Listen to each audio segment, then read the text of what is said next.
Doctor Pushpa Dwivedi, अध्यक्ष हिंदी विभाग, हरप्रसाद दास जैन महाविद्यालय आरा, स्नातकोत्तर हिंदी, सेमेस्टर तृतीय, प्रश्न पत्र 10, आधुनिक हिंदी काव्य के अंतर्गत बच्चों हम लोग महादेवी के गीतों का अध्ययन कर रहे हैं।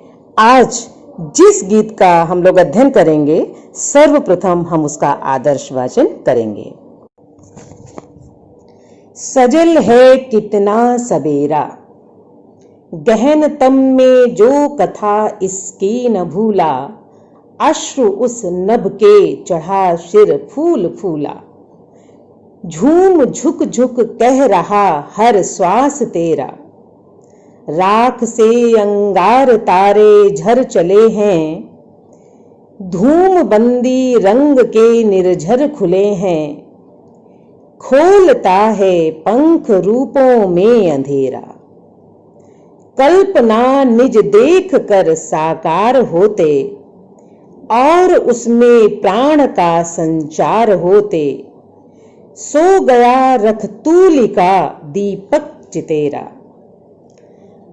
अलम पलकों से पता अपना मिटाकर, मृदुल तिनकों में व्यथा अपनी छिपाकर, नयन छोड़े स्वप्न ने खग ने बसेरा, ले उषा ने किरण अक्षत हास रोली, रात अंकों से पराजय रेख धोली, राग ने फिर सांस का संसार घेरा।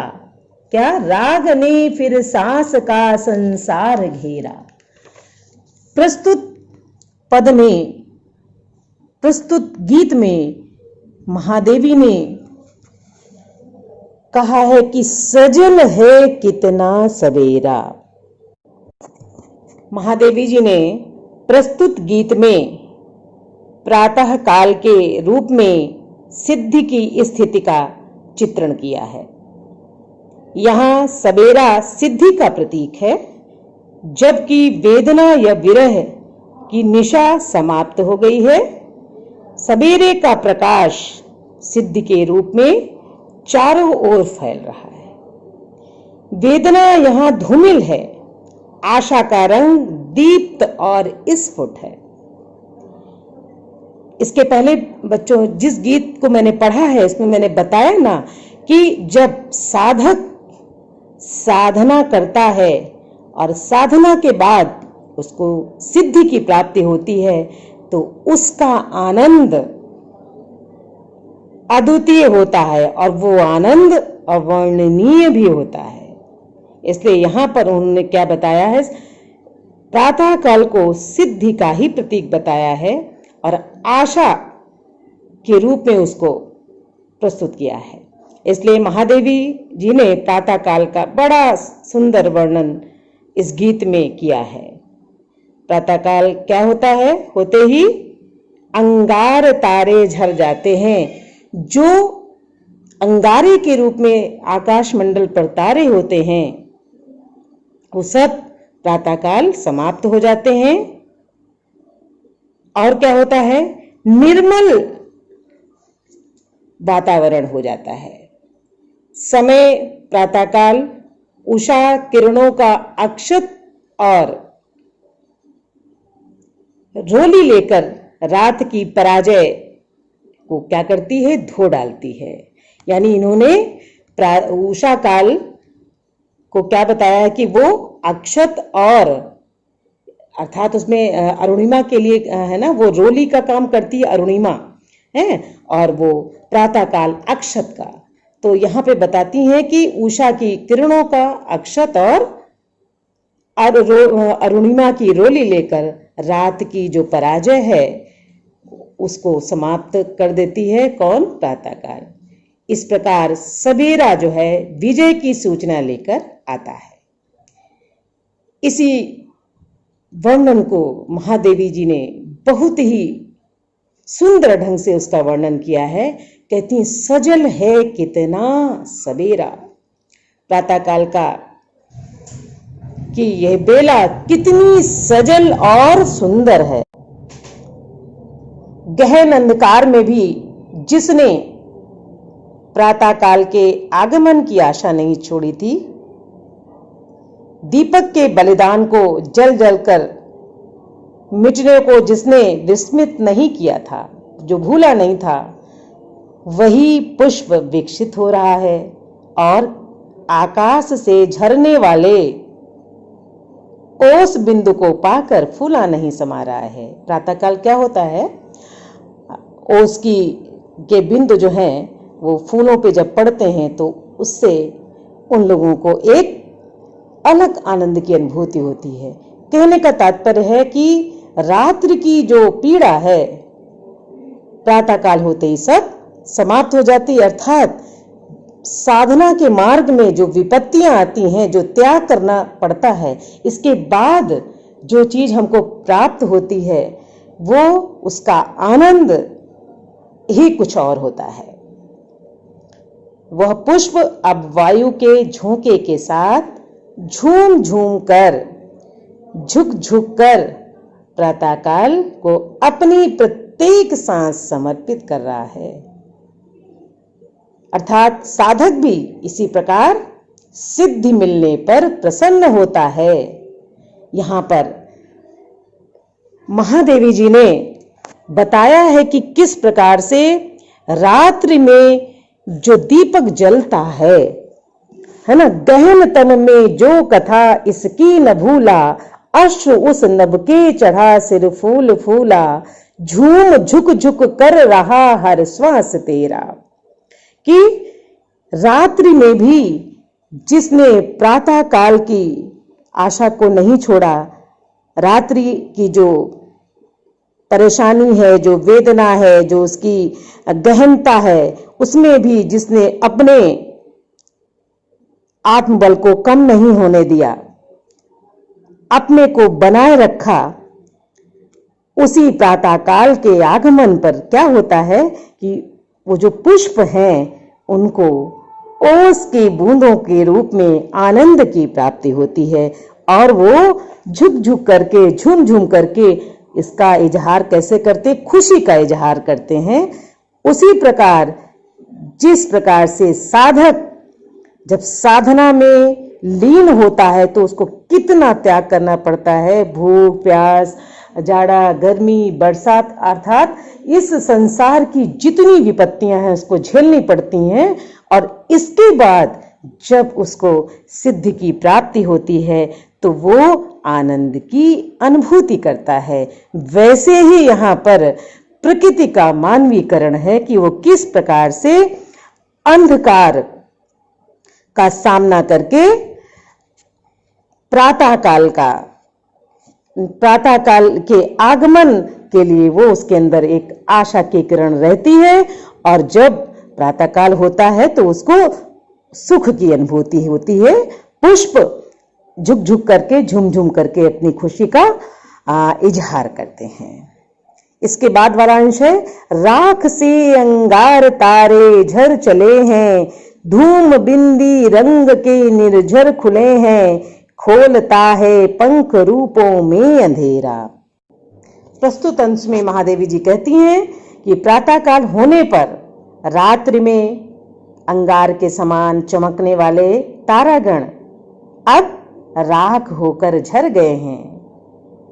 तारागण की जो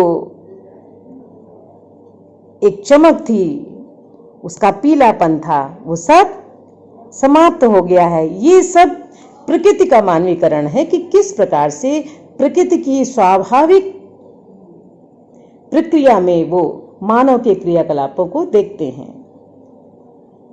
और क्या है, धूम के अंधकार में बंदी प्रकाश के स्रोत जो है छूट पड़ते हैं, अर्थात अंधकार को मिटाकर प्रकाश फैल रहा है। जो आकाश रात्रि के द्वारा बंदी बना लिया गया था, प्रातःकाल होने पर उससे प्रकाश फैल रहा है।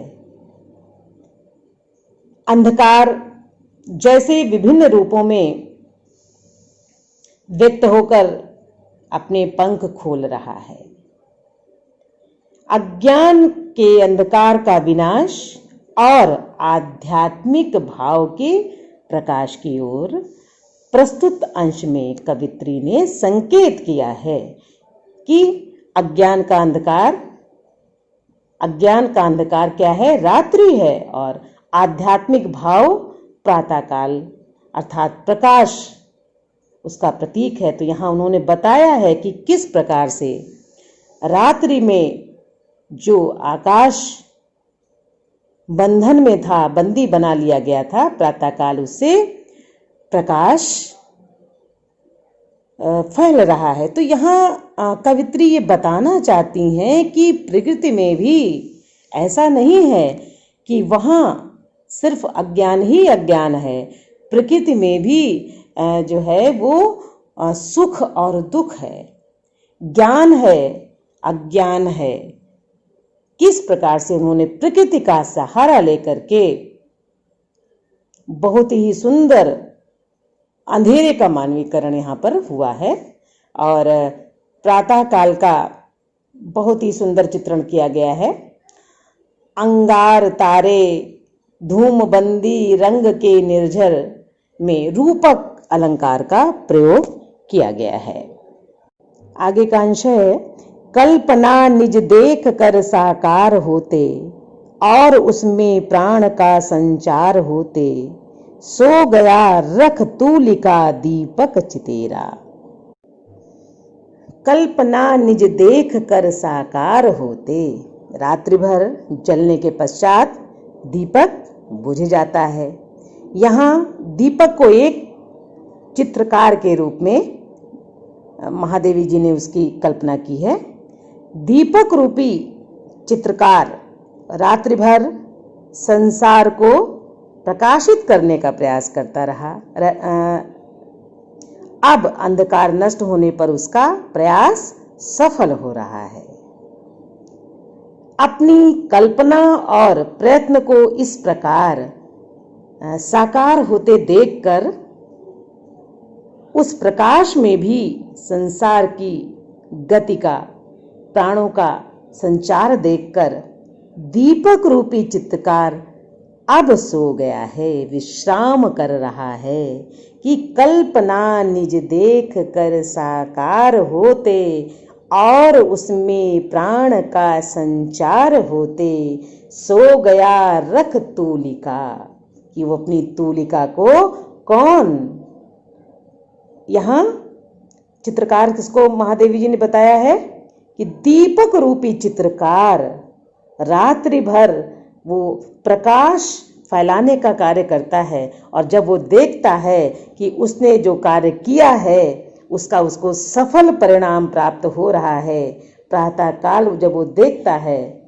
कि संसार में संसार की गति का जो है, संसार क्या है, गतिशील हो गया है, उसमें प्राणों का संचार देख करके दीपक रूपी चित्रकार सो जाता है। उसको एक आनंद की अनुभूति होती है और उसको लगता है कि शायद जो मेरा काम था, रात्रि का जो मेरा काम था, वो मेरा पूरा हो गया।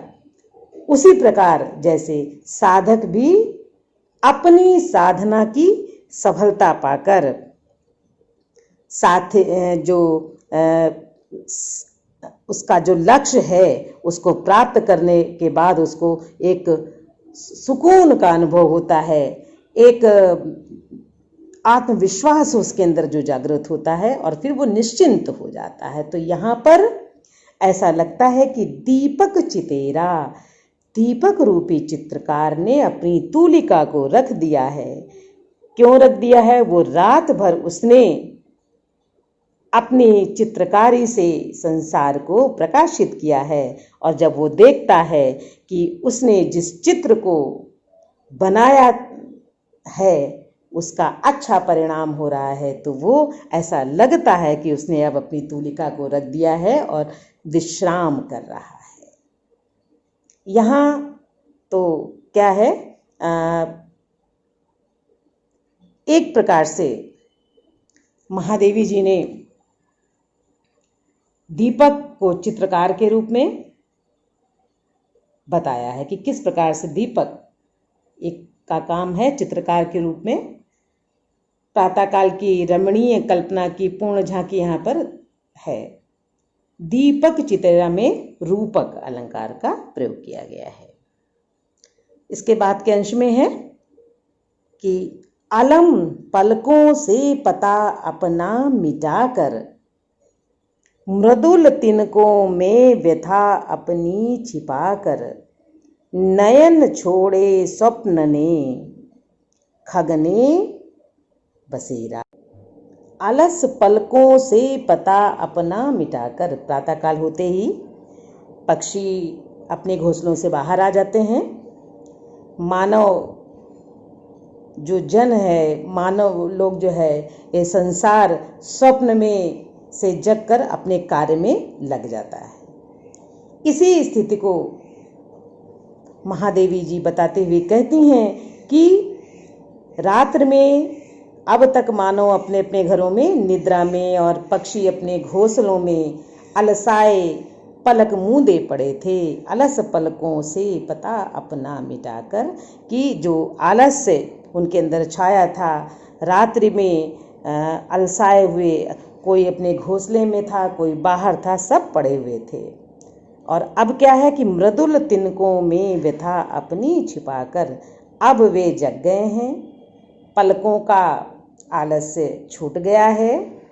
प्रातःकाल का उदय होते ही अपनी व्यथा को ऐसा प्रतीत होता है मानो तिनकों में छिपाकर पक्षी बाहर आ जाते हैं।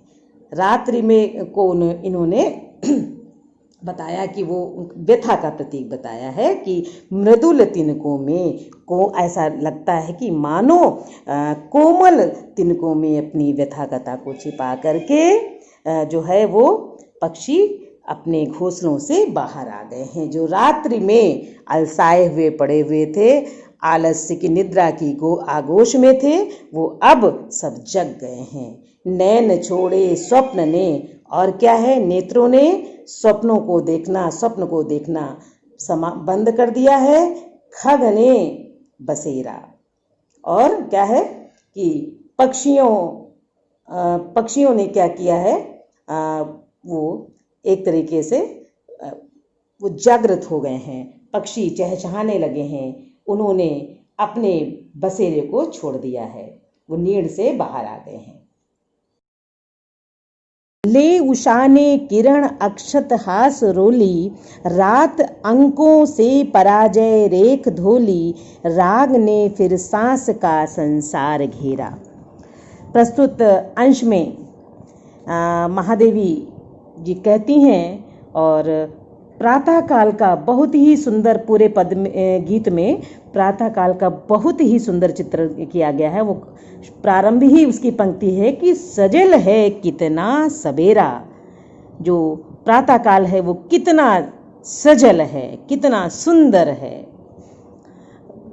तो कहती हैं कि ले उषाने, ऐसा लग रहा है कि प्रातःकाल होते ही जो है उषा ने क्या किया है कि मानो रात्र की पराजय को धोकर किरणों का छत और लालिमा की रोली लेकर वो आई हो। प्रातःकाल में अरुणिमा रहती है, किरणें पीली होती हैं, तो यहाँ पर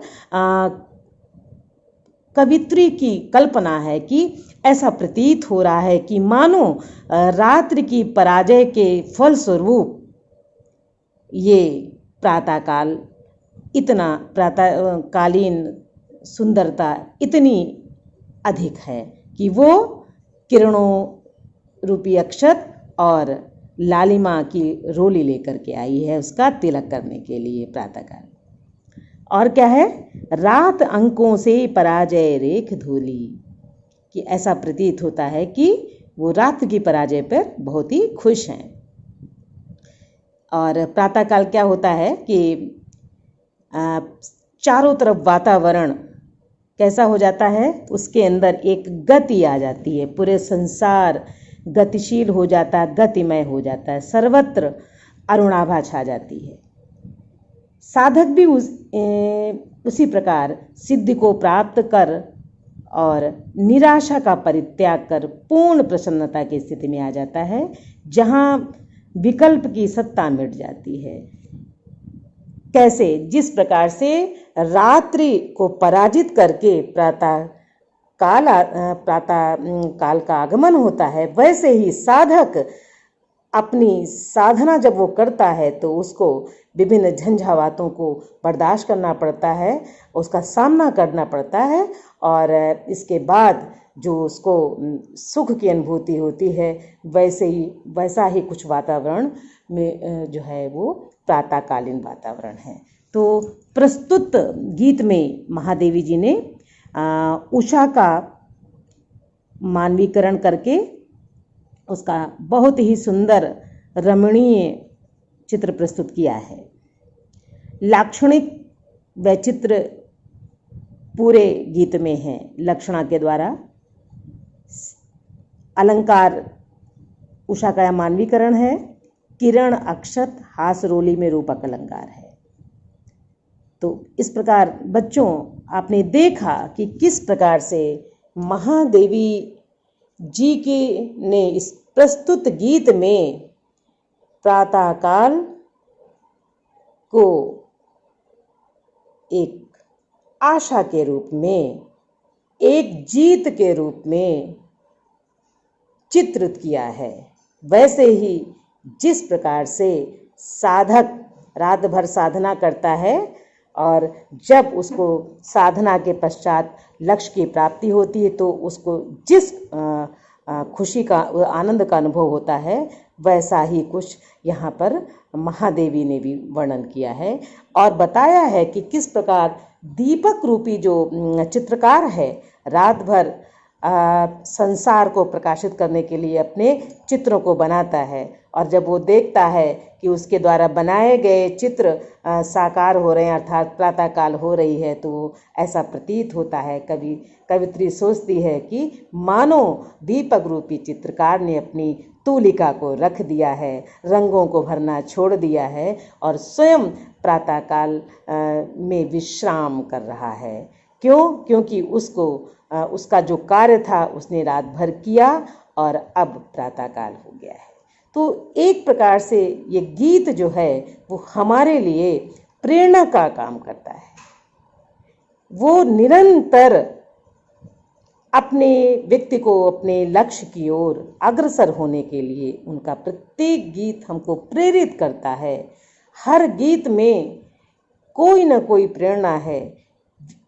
वेदना की अधिकता तो है, लेकिन उसके बावजूद भी हमको कुछ कर गुजरने के लिए उनका गीत प्रेरित भी करता है। ये महादेवी के गीतों की सबसे बड़ी विशेषता है। तो बच्चों, आज हम अपने